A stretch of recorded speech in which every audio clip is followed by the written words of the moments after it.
Mbote na bino banso ba téléspectateurs na biso de partout bozwami awa na kati ya ville ya Mbandaka na province Équateur na tombeli bino banso boyibola mona kati ya basango ya ekanga ya mokolo lelo de partout bozali kolanda bino bozali kolanda biso bosimba ete pona bandeko bazolanda biso na nzela ya radio ezali wa bino journaliste na bino ya tango nyonso Emmanuel Inonga mwana suka ya radio télévision zo na ngambo ya Bevitré po ete tozali na bitando ekende tozali koleka okati ya ba télévision oyo zwami na kati ya ville ya Mbandaka bandeko bosimba ete ndeko Jean Paul Akuchu nda simbisu na ngambo ya Bevitré et puis yende azali sima ya bilili tozali ko memela bino basango ya mokolo lelo totondi bino botonti wana bozali penza ebele liboso ya biokamela bino pona kolanda biso na pokwa ya sika totombeli ba pokwa elamu na ADG na biso révérend pasteur Jacques Bonuya uta mboka bunya bisika azwami na tango tozali koloba totombeli vraiment ba bon séjour tozali na kati ya basango ekanga o tokomemela basango ezali ebele pona mokolo leo tozali na basango minei oyo ekoteli biso penza na kati ya mesa ya musala pona bino ba téléspectateurs tozali ensemble pona baye bazolanda biso na radio tozali pe ensemble sur la 98.5 MHz tezana bandeko bakomi tu na bongo biso baye tozana ba télévision tozana ba radio te mais tozana ba téléphone sango za moko la radio télévision zo toza sikoyo na kati ya YouTube. Donc à partir ya téléphone ayo kobeta radio télévision zoé ozali kolanda makambo ya Mbandaka na niveau international pona bandeko baza mikili ya poto to trouver une solution à travers la RTZ pour cause la page ya makambo nyonso zoeleka na Mbandaka en distance pour cause na Belgique pour cause na France pour cause na Londres partout pour kolanda biso sans problème sans souci. Voilà yambo ya manso to kosenga mo jingle muke mo nzembo muke et pas ya mwana mboka Jean Paul Akuchu yambo ete tokota penza na basango na biso ya poko ya mokolo lelo wana tozali koyebisa bino ete tozali penza na mosala o ezali kosalema na kati ya ville ya Mbandaka pe biso basali na bino équipe ya RTZ to se mobiliser pona komela no basango na nzela ya bilili boko ka kolanda bana ya Mbandaka ingénieur Jean Paul tozongi maloba et pas na yo pona kozwa mwa nzenze moke pe tozali kozongela bino boza pété c'est parti.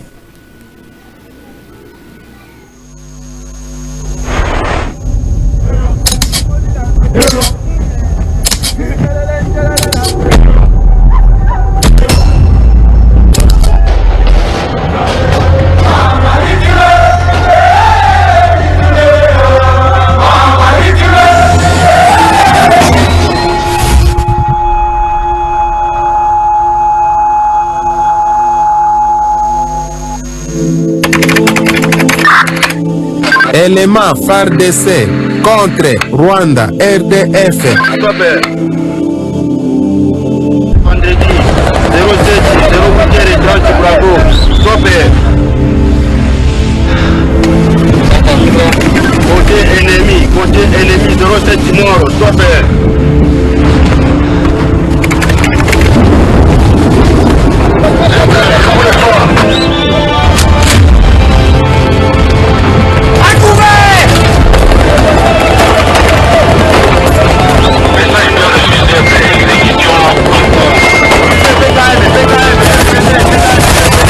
Nyonyi bunagana kawapi tokonya tango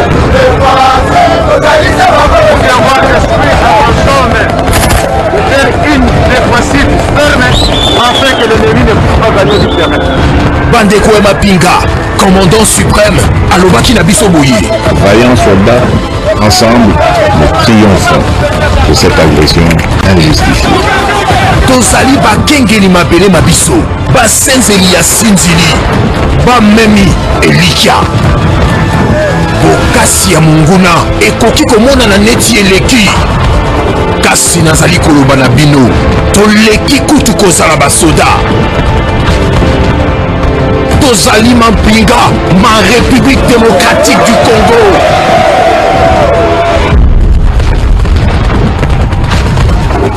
Tozali batemeli ya nguya. Tomemi kati na biso pole ya bolamusani. Tata wangai yambo akufa alobelanga maloba maye. Atako bobangi ezali lolenge kani ekoki kotemela nguya ya bolamosani te. Bobangi ezali ya solo, kasi ekoki koboma moto oyo ekopela kati na biso te. Masasi mabiso mazali maloba, nganga na biso ezali masolo. Boleni nyonso ya monduki ezali nzela mpona bonsomi bwa biso. Lititi liso awa na République démocratique du Congo, memi kati nango ekaniselo ya bakongomani. Monguna akoki kozala na bibundeli bampepo, kasi bazali na molema mwa biso te. Bendele ekoya te, nyonso mpona ekolo, nyonso mpona ekolo. Ingénieur Jean-Paul, merci beaucoup na bino banso ba téléspectateur na biso ba ibozwami liboso ya bio kamela bino to bitando eke na bino pona kulanda manaka na biso mokolo malelo pona ba abonné na biso ba abonné ba zolanda biso sur YouTube à travers la radio télévision Zoé to tombel bino vraiment ba pokwa elamu mokolo malamu na bino banso ba ibozwami na Kinshasa, bande ko bozolanda biso na Londres, bande ko bozolanda biso na Belgique, na Australie, na États-Unis d'Amérique et partout. Totomel bino vraiment mokolo malamu. Bonne journée pour na bino baye bozali na libanda ya mboka.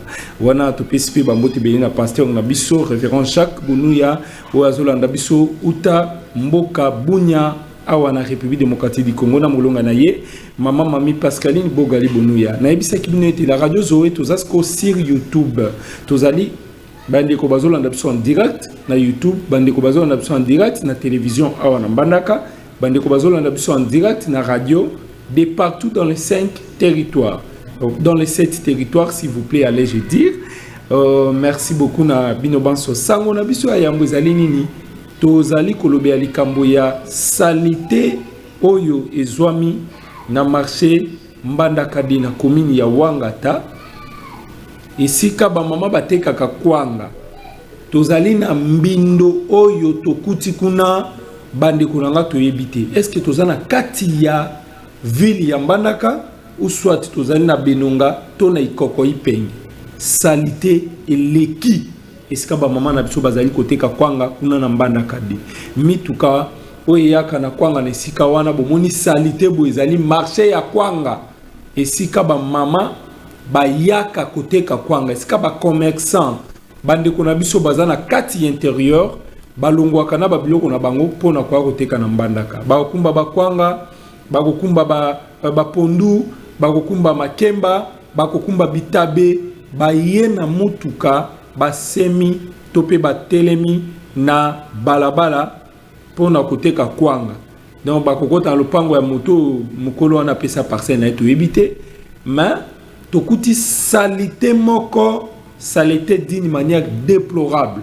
Alors bakonzi na biso ya province baza wapi notamment na maire de la ville tala salité na place wana eza juste derrière marché ya marché central ya Mbandaka de donc salité eleki ndelo bozali komona bakasa ba sachet ba mai de l'eau stagnante ba mai ezo telemi ezo bota bangungi salité eleki bongo bakambi ya mboka bazali wapi notamment maire de la ville tokei nanga musu bakambi ya commune ba bourgmestre commune ya Wangata est-ce que esika wana nzela wana o ezali sima ya commune est-ce que botala kayango pinza est-ce que bozo ti attention na bino kuna to ebite est-ce que population ezana ngambo wana ba ki kozala exposer contre ba maladie tala ba mai ezotelema mai wana telemi ko bota bangungi tala nzela yango pe mituke yaka na difficulté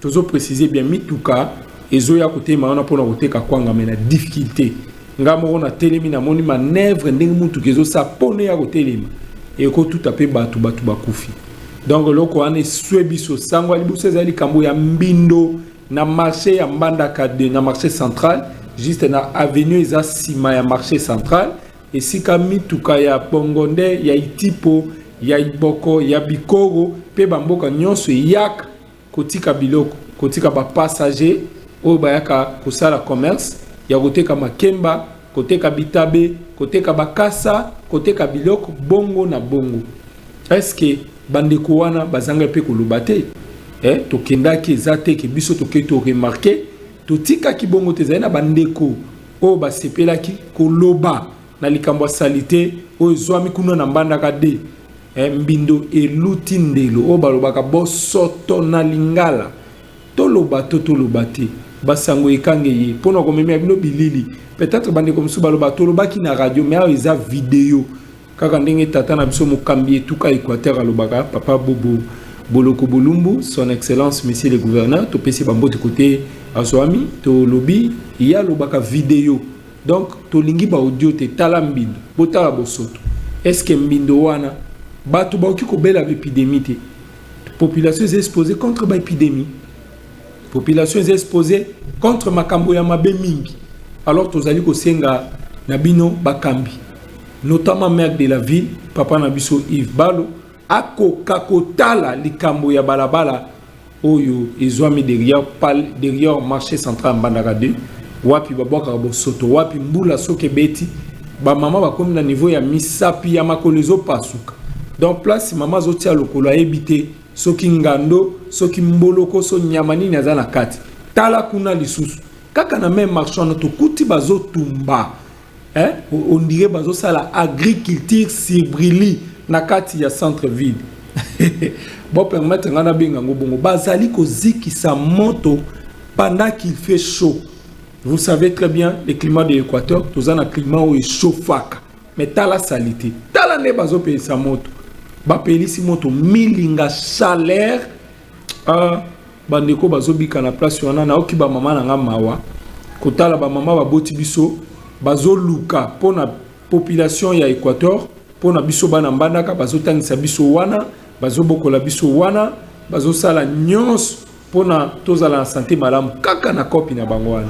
Alors bandeko bazanga koloba te mwana mboka Jean Paul Akutu tozolengela elongo moko na yo pona kokende kozwa ndeko ya yambo mama wa pese makantina ye pe na sima tokozwa pe ba jeune garçon mibale o batalisaki opinion na bango pona kosenga na bakambi ya etuka Équateur na ntina ya kobongisa esika wana tozongisi maloba epai na yo pona kolanda. C'est parti.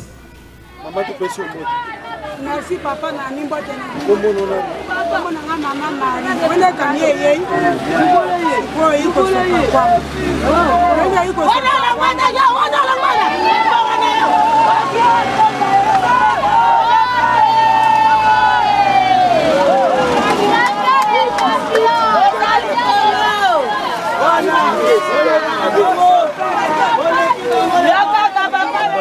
Kombo na nani? Alelo. Papa Alain, tubuto ko bisabso skato zao. Tuzana na veni manyema. Veni manyema wapi? Tuzana veni manyema na marché central. Place bateka kwanga basopa kwanga mali. Boyo lo bibo. Bon problème na wana lobika ka likambo ya balabala oyo ya veni manyema. Baba na biso ya balabala mo munene ya na kati ya. Bato kobeta babale makambo nyonso. Mais l'état afungola marché na balupango bato. Afungoli deux marchés basopa bakwanga. Afungoli a pas mondele to ne pas to terminer bien. Zanu musa afungoli ne pas zik. Bon, et c'est là ina bango ta afungoli marché ba ngaki bata ka bakwanga la kata balupango na bango place bazando esuki. Mais bango ba komi zando komi na balabala. Zando komi na kati ya balabala ezala ziko kosopa kwa na kati ya balabala. Ai pas mondele loka balabala za beta basopa kwa na kati ya balabala. Balabala ekufi. Balabala ngweza propre to zandeni. Balabala pour le moment ça propriété kufinde na bato ya makolo mokola mbulo kolekate velo kolekate tukutuku kolekate. Ah bon? Bon na yango a mairie azo to mbongo bafandi wana mbongo mairie akotaka bata mairie pe bazali. Bon na place na bango babongisa balabala ba mitu kota na kati bazo bongisa te eloko moko te mais bango bazo benda ka mbongo on juste.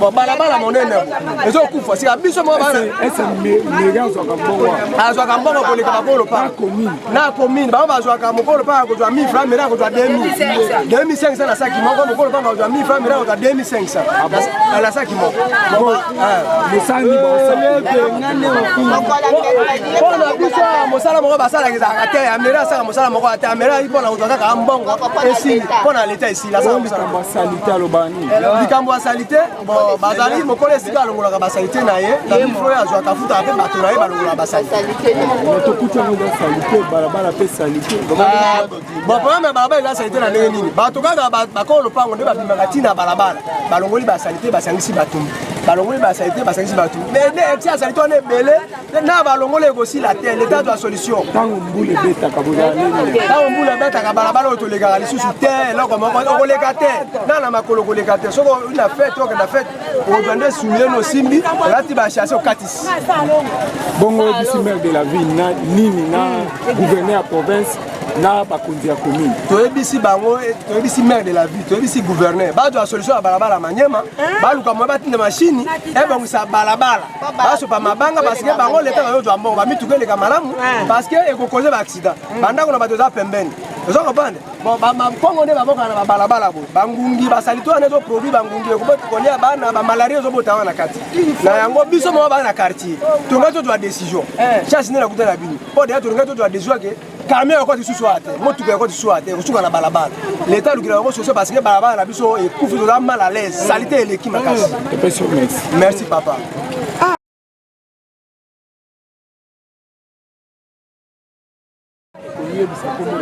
Comment on a mis Théodore Limpolé Nazano ya Managade na Veni Manyema a marché, c'est ça. C'est bon, remarque nous c'est nous. Nali moko habitant ya Mabele oya Aveni Manyema awa to koli awa ya terrain de ya bale. Ba chaîne mba bima ba isama bima bale ya terrain oyo. Mais après tant ko mai zando ya kwanga. Mitu kama bloquer nzela. Soko bimina ndako mbule beti il faut on assumer sur la boko. Donc la baba pour la tiango OK sikoyo. So il faut qu'on entre ndenge moko. Là mato lembe sikoyo fi bimala ko so sikoyo quand même katina. Sikoyo yoro kama kwanda olobini pona bakambi ya mboka notamment pas maire de la ville. C'est non maire de la ville po bakongola mbongo zando aw. Bazwi mbongo bakena yango mais ko réhabiliter sikoyo ba occuper yango te. C'est pas la gouvernement qui a mis sur sikoyo. Aluka mba elongo aya sika muzuko aya sika pe kimia. Vous a bloqué aw biso avant de venir Manyema. Vous a bloqué ma case. Vous souffrir ma case sikoyo so mbule beti souffrance. Na bakasa tout ba malade peut circuler aw. Solo ko bima aw ko supporter on na butu. Ah bon? Ba tout ba kei mais nous aussi en solo aw na kati na sima. Eza malamu te. Souci za ma case sikoyo. Mais de vie aluka solution na gouverneur bo sikoyo. Ils ont les zaka liboso. La terrain ya bala ba jeune. Terrain kufa mituka kana sika. Boya bole kabo mituka bozo mituka misu kanyi nzela. Bolo ba ko finga bino ko mituka. Est-ce que ça la kabongo? Boke tambola kabongo te. Comment te tese boton? Merci papa. Merci. OK. Bandaka 2 awa. Kaba teka kwango lobini pona yango. Yoko sufi kamba ya balabala. Balabala feni. Balabala mabe isusu. Bazo tozo teka mabe makasi. Mabe neni. Kwa likamba mbongo. Likamba njela. Mbongo nini? Leta bazwa kambongo. Mais likambo yoko boma biso nini? Mbongo ya nini? Ya Kitans. Isusu. Mais mabe. Nini? Salongo. Bon, salongo fait ba saka mosala moko. Embango salité bopino vivre kandeni. Nicolas salité bona. Bosenyi pa ba kunti. Ambini ni pa ba kunti ba Holanda. Obina ba konti ka ba masalo. Bébé juamba. Mama to pesi ombote. Oko bisa avanda manda komona koza nani? Comment on a Clarisse? Maman Clarisse, olobini pona marché na bino to kutua. Na lobi boy papa biso tozo somba bakwanga ko somba mais tozo ya ngo na zando tozo teka na zando aleta mais tozo suki tozo pesa mbongo tozo ye ba sans mbongo ngote. Na saki moko 2005 c'est plus to teka na baba aleta pe sous l'état tozo mbongo. O to ye bakana sans mais tozo senga na baba. Tozo luka po to biki sabana to tanga sabana mais pas c'est l'équipe papa. Pas droit l'équipe belé na zando droit ngo ya nini. Ko zando aleta za wapi? Alukela biso solution pour nous. Kovanda kaka na salite papa na ngai. Ka Nicolas salite na metozo futa mboko ka Nicolas salite. Salongo nde olobate. Oye bisi na maire de la ville. Azola biso solution biso batoko ko débrouiller tozo somba ko somba ba kitasi ba droit ebele na zando na salite. Azola biso solution. Poli moko 3000. Merci. Voilà, merci beaucoup Nabino Bansoba, téléspectateurs Nabiso de partout, Bozali Kola Nabiso, Totoni Bino Boton Diwana Tozui, Sango Nabiso et Yambo Pinza Oyo, Bandeko Yambanda Kade Kunana Aveni Manyema, Wapi Bate Kaka Kwanga, Bazali ko déplorer likambo ya salité na kati ya balabala Aveni Manyema, Wapi Bamama Bazali Kote Kwanga Oyo, Uta Kabiko, Uta Iboko, Uta de partout pour Nakoya. awa na centre ville ya Mbandaka bisika bino moko bosepeli bozali komona pe bozali kolanda bongo tozali pena na sango wana esali pasi pe bandeko batie plaidoyer na bango bapesi epai ya mokambi ya ville oyo azali bongo monsieur le maire Yves Balo bisika zolanda biso na kanisi plaidoyer ya bandeko ekomi bayoki millions bino comme pas bakondi notamment pas gouverneur de province et puis bakondi mususu wana tozali kopesa pe bambote na monsieur le directeur de programme junior Gifufa Bompaka moto ya bato tokanisi na directeur technique papa Soko Sotuma na maboko bisika bazwami et ba caméraman na biso papa Séraphin Ouassa les camps chasseur d'images bisiko zolanda biso vraiment on est ensemble to boss ingénieur Michel Maté la débadance au courant na 6 mois alors ça on a biso ami balé ezali likambo ya sauvetage awa na Mbandaka babalinière eutai kozinda batu bakufi ba problème eleki na fleuve Congo bande ko bazali naufrage salemi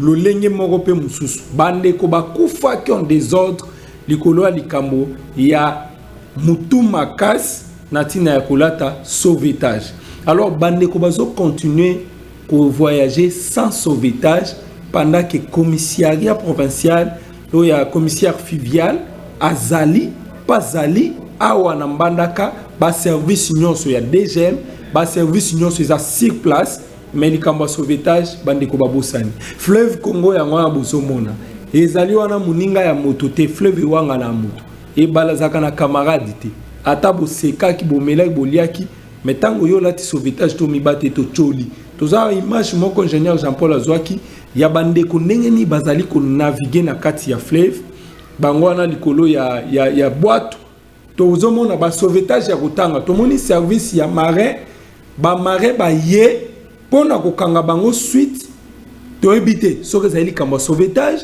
to pe marin ye dossier nini mais tomoni bazali ko insister beaucoup plus na sauvetage ezate bandeko bakomi ko voyager bazongeli lisakano o babengaka masano ya mike likolo ya fleuve Congo est-ce que fleuve Congo ezalaka na ndeko tondimite za fleuve Congo ya pays na biso mais tango balobi navigation et sengelo zala na tenue ya protection o babengi sauvetage bandeko bazocha mutu makasi mais l'état zosani est-ce que ba service bozo collecter mbongo bino botala kaka bozo zela sur inondation salema batu bakufa après to zela ba financement to lela ba financement pendant que ba masuwa ba na kati ya fleuve c'est compris tango bateau ou pirogue motorisée zotambola to ebete population za na sécurité to zeba ke population zotambola na libende pone tobuka to beba ezalo na lobité alors commissaire fluvial olobi nini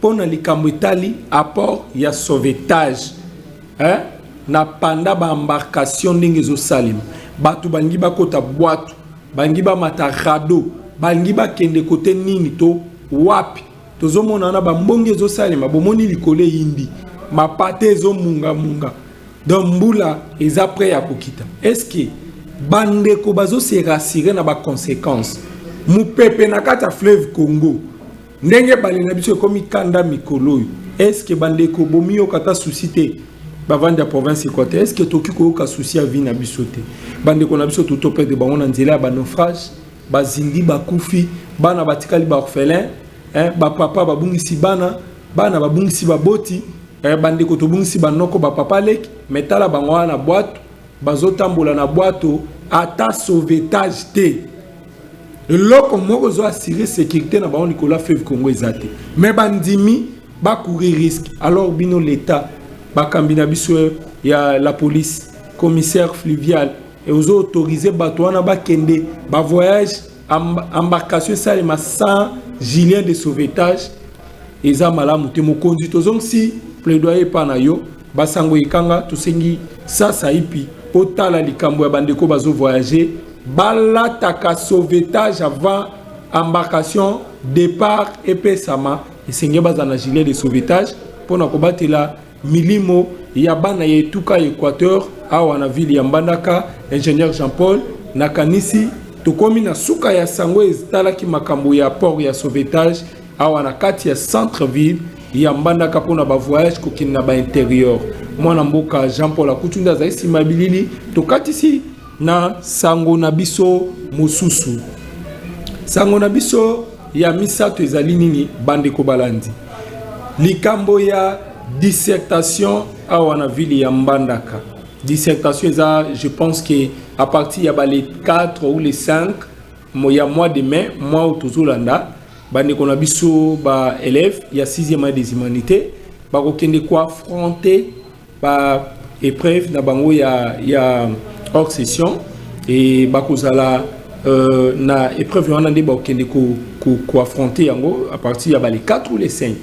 Alors tokendaki komona mokambi ya division provinciale o ya tali makambo ya bitelo o babengi na bokuse penda to benga gai province awa na Mbandaka à la personne de monsieur Landu o azali bongo province o azosa mosana kati ya province Équateur na Équateur to mona ki monsieur Landu bongo monsieur Landu alobi nini pona likambo etali paiement ya hors session alobi mbongo ezali na 96 000 francs congolais by élève ya 6e année des humanités bafuta kaka 96 000 mais totunie mutuna tozoka bikol musu batie 300 000 ba mususu batie 200 000 misusu 250 000 pour la dissertation. Alors yé lokola garant ya secteur wana alobi nini ayebisi biso nini pe ayebisi population nini à travers basango ikanga toyambaki ene lobe na biso wana tokozong samalo pa ya mwana mboka Jean Paul Akutu wapi tokokote longo moko na bino ba téléspectateurs puis ba auditeurs na biso kuna na kati ya bureau ya monsieur le prophète Landu pona kozwa boko makanisi na ye na tina ya o etali frais de participation ba épreuve comme pene belève bazali ko s'apprêter mais ba élève na biso ba misusu na tango tozolenga dissertation baza na kati ya ambiance ba élève mususu na kati tozali ko préparer ba épreuve ya hors session ba jeune bomitiki na tramadol. Est-ce que tramadol est l'examen?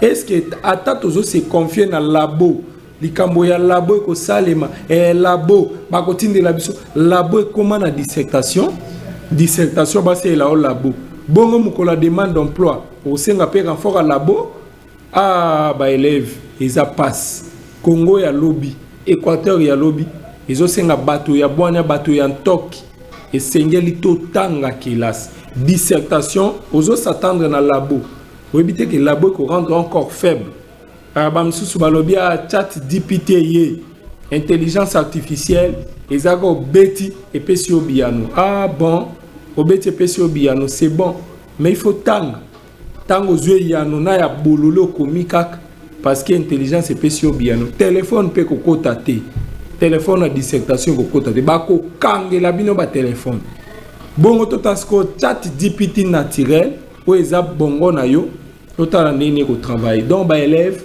totika tramadol pour na ba garçon tramadol et ko rendre bino pe faible misisa muto ezolemba mael ezopimbo o comme na dissertation comme lala ba pongi onde mutameli bombe peut-être omeli bombe te mais tramadol et commission na ba etawana donc tozo senga na bino to sala attention ba épreuve à dissertation ezali boso na biso.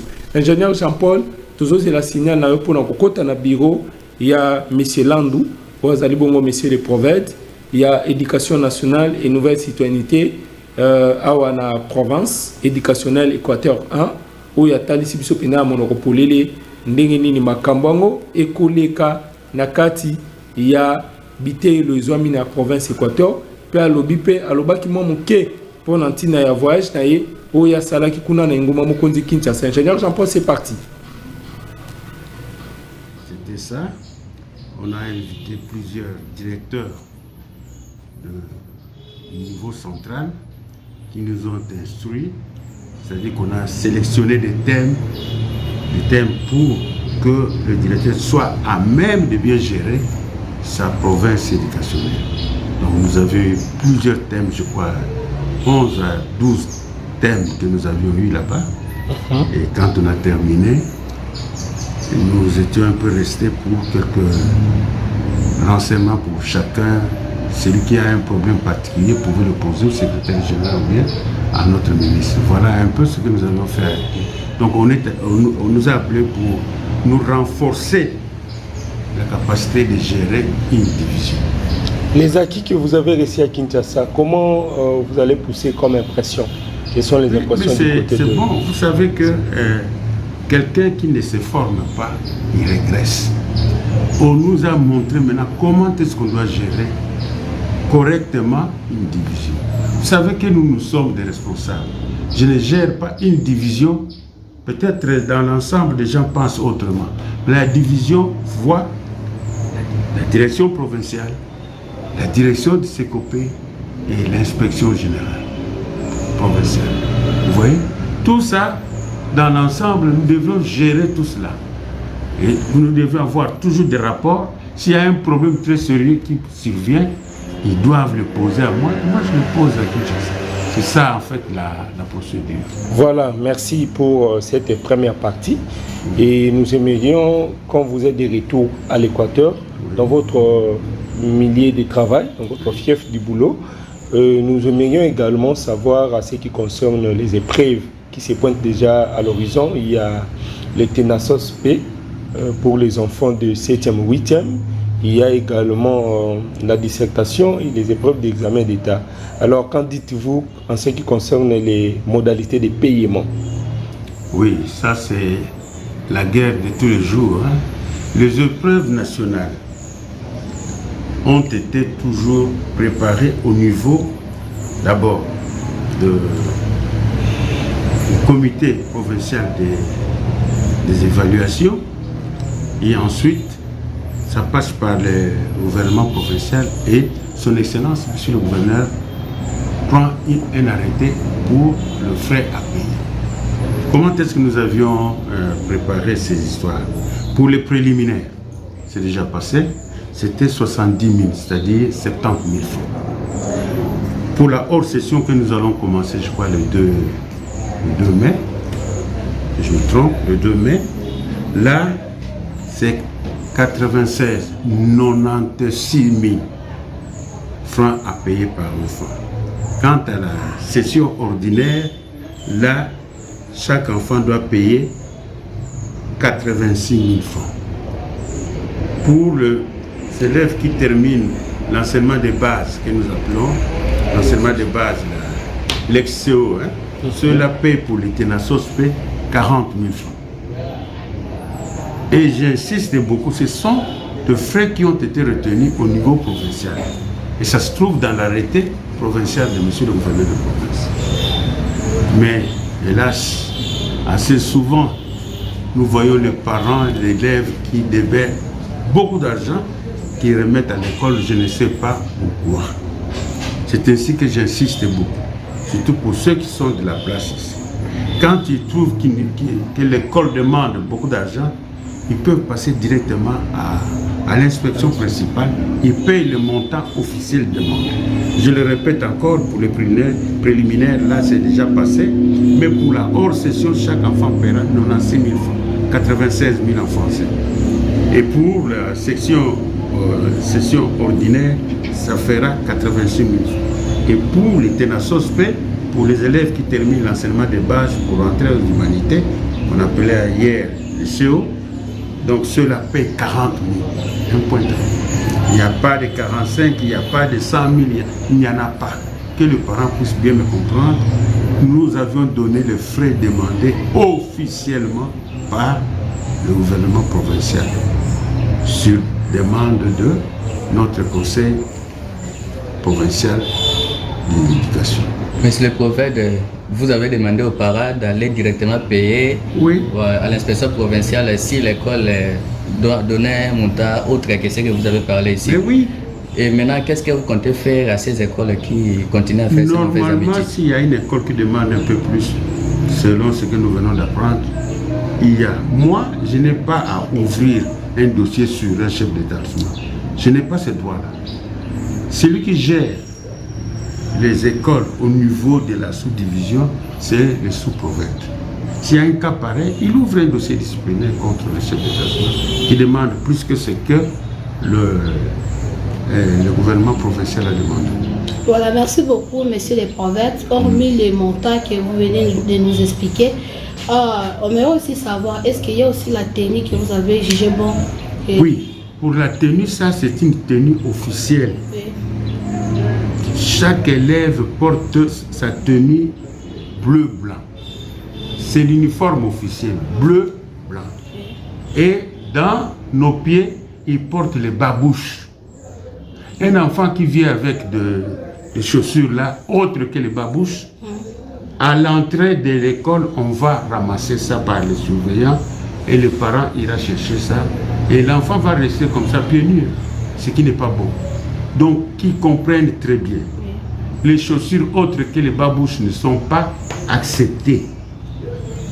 J'insiste beaucoup. Ils connaissent, ce n'est pas moi qui viens d'instaurer ça, mais c'est un règlement qui date de longtemps. Mais la fois passée, j'ai dû ramasser une affaire de 200 chaussures ici, à la gloire, au centre de la gloire. Donc, les parents doivent nous aider. Nous n'allons pas accepter des chaussures autres que les babouches. Qu'ils achètent les babouches pour les enfants. Avec l'uniforme. Et l'uniforme doit être aussi conforme. Ce n'est pas un enfant qui vient avec une chemise là déchirée ou des écrits inutiles. Ça, nous n'acceptons pas. Vraiment. Oui, merci, monsieur les prophètes. Après avoir... les élèves étaient passés dans des examens l'année passée. Les résultats qu'ils ont obtenus, selon vous, c'était bon ou bien c'était pas bon? Je ne voudrais pas me vanter ou nous vanter parce qu'ils ne sont pas les seuls à faire le travail. Le travail, ce sont les parents, les enseignants, les élèves eux-mêmes et tous les dirigeants que vous voyez, préfets, sous-préfets, coordinateurs, ainsi de suite. En tout cas, cette année ici, vous pouvez demander n'importe qui, nous avions fait les meilleurs résultats. Au total, on a reçu 85% de réussite pour Mbandaka 1. L'année passée. L'année passée, 85%. Bonjour, papa. Oui, bonjour, monsieur les journalistes. Nous pouvons savoir votre nom, vous êtes qui à l'Équateur? Moi, c'est M. Toro Mbangui. Je suis le président provincial de l'association nationale des parents d'élèves du Congo, ANAPECO en sigle, partenaire éducatif. Quelle est l'information que vous avez concernant la fixation des prix des épreuves qui se prennent par les maisons? Bon, pour cette occasion, j'ai deux points que je voudrais souligner ici. Adaptation des parents d'abord et les élèves. Par rapport aux frais, je crois que nous sommes dans un comité organisé. On arrête un montant qui est pris en arrêté par le gouverneur et on communique aux parents. Et c'est ce montant que chaque élève doit verser. Par exemple, pour la hors session, c'est 96. Bon, ça c'est le français. Hein. On a 6 000 francs par élève. Mais nous apprenons qu'au niveau des écoles, on demande 150, 200, 300. Mais c'est les jeunesses qui nous sont bloqués. Bloqués comment? Parce qu'il n'y a aucun parent qui prend le courage au cou pour soit aller payer 200 000 et réclamer. Et aussi, l'argent ne donne pas l'argent comme ça, comme on achète les argents au marché.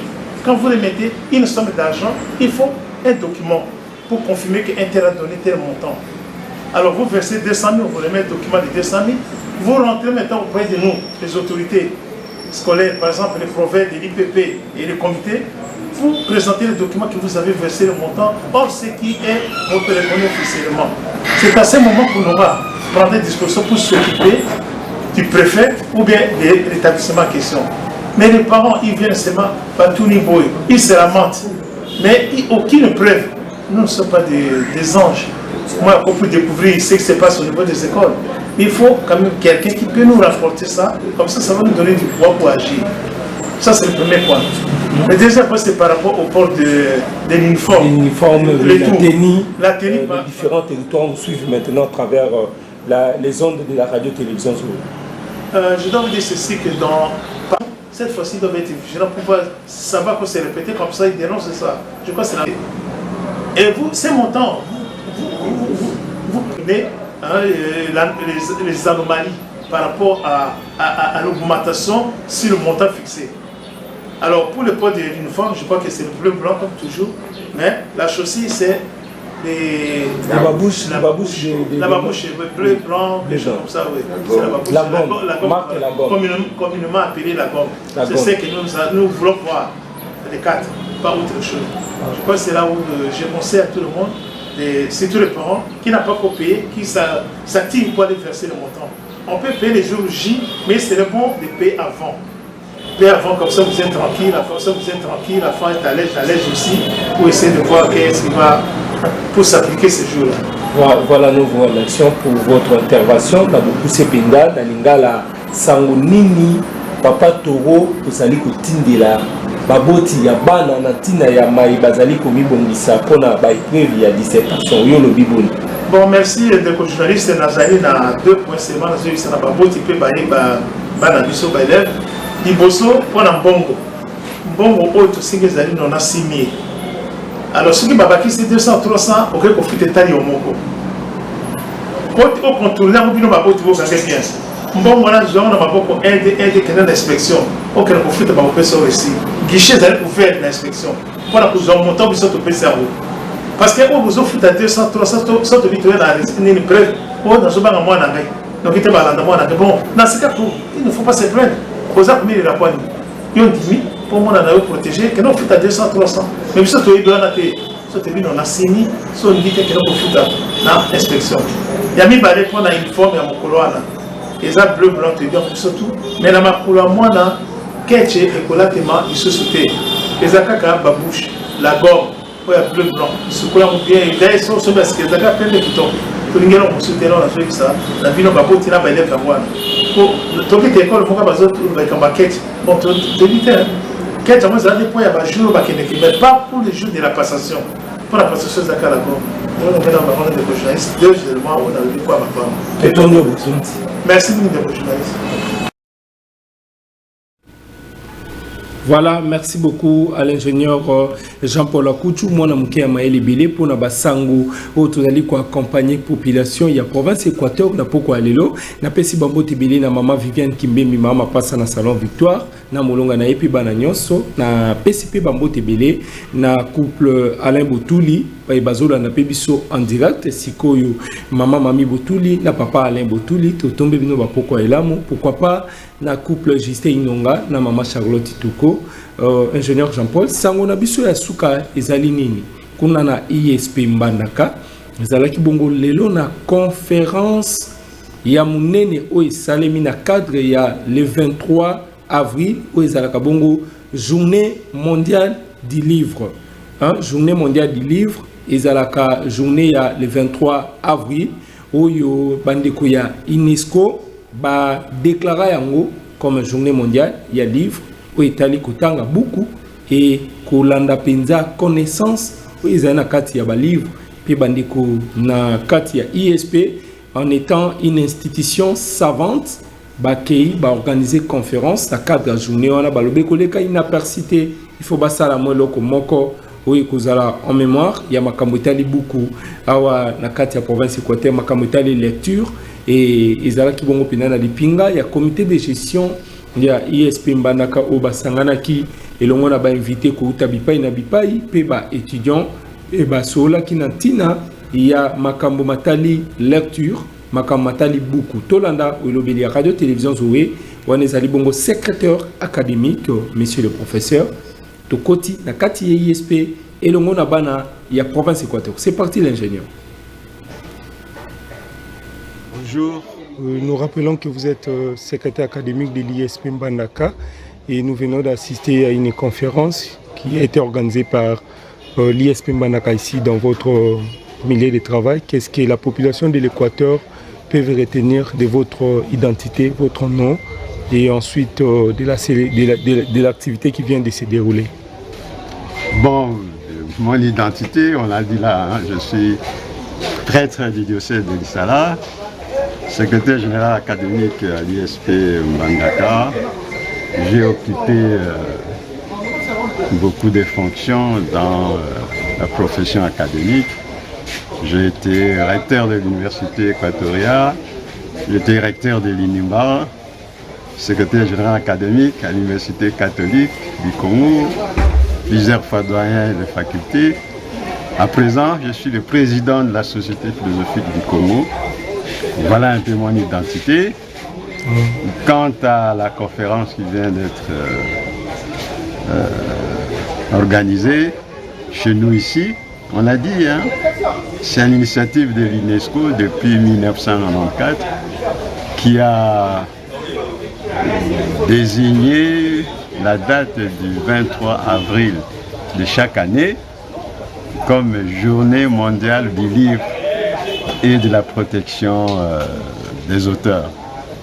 Donc nous, à notre niveau, comme institution savante, nous avons estimé bon de vulgariser cette journée, d'organiser cette journée pour non seulement remercier l'UNESCO d'avoir pensé à la protection du livre, mais aussi, comme nous sommes une institution savante, nous avons la mission, entre autres, d'enseigner, d'organiser la recherche, mais de nous mettre aussi au service de la société. Et pour se mettre au service de la société, il faut des acteurs qui connaissent, des acteurs qui participent, des acteurs qui enseignent, qui entraînent les autres. Et ça ne peut se faire que s'il y a des outils appropriés pour ce travail-là. L'un des outils, sont nos bibliothèques.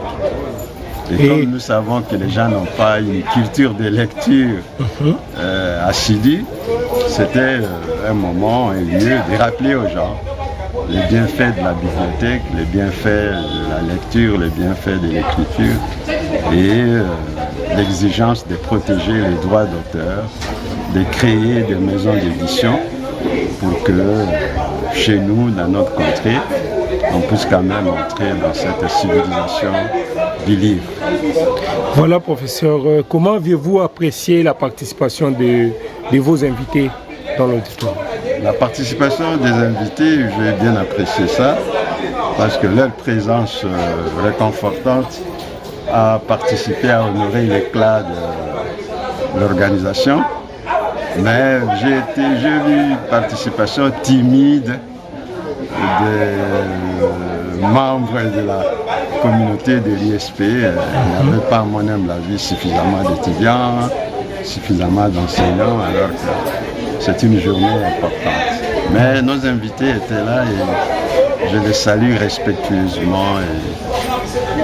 Voilà. Un message à l'endroit de toute la communauté estudiantine, non pas seulement de l'ISP Mbandaka, mais de la ville, province de l'Équateur. Un message, c'est en fait le vœu exprimé par le directeur général. Nous sommes dans la ville. Mbandaka, c'est une ville universitaire. Nous avons presque 5 institutions publiques officielles reconnues. Nous avons, je crois, 3 ou 4 institutions universitaires privées. Donc c'est une ville universitaire. Donc à tous nos étudiants et chercheurs, notre vœu, c'est qu'ils puissent entrer dans la culture de la lecture, dans la culture de l'écriture, dans la lecture de la recherche motivée à travers nos bibliothèques et à travers nos maisons d'édition. Nous vous remercions, professeur. C'est moi qui vous remercie.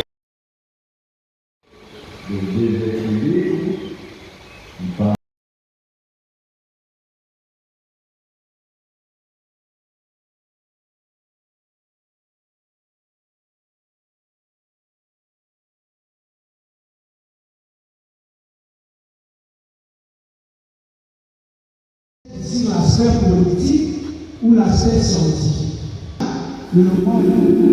Voilà, merci beaucoup à l'ingénieur Jean-Paul Akoutou.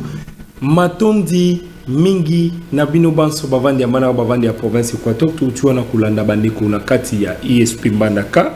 Vous allez une institution parmi les institutions de la province de l'Équateur. Tout le monde est qui vient quitter et sangisa qui ba étudiants, ba étudiantes, ba cadres ou bazwami na kati ya province Équateur banso bayaki kuna pona kosola nantina ya mokolo mwa le 23 avril où ils allaient bongo journée mondiale de la lecture. Donc journée mondiale du livre, pas de la lecture mais du livre, parce que na kati ya livre bazo benga biso ba scientifique même ba tutu ngito yekola lo lengeni ya kutanga to kende to tanga kisi ya mayele ezali kotanga elobi bato ya ntoki elobi bongo DG ya ISP Mbandaka ye kwazanga ete komonisa opinion na ye topi koloba na ntina ya ntombwa na kati ya mambi matali kotanga buku journée mondiale du livre oyo ezali bongo le 23 avril yango nde clôturé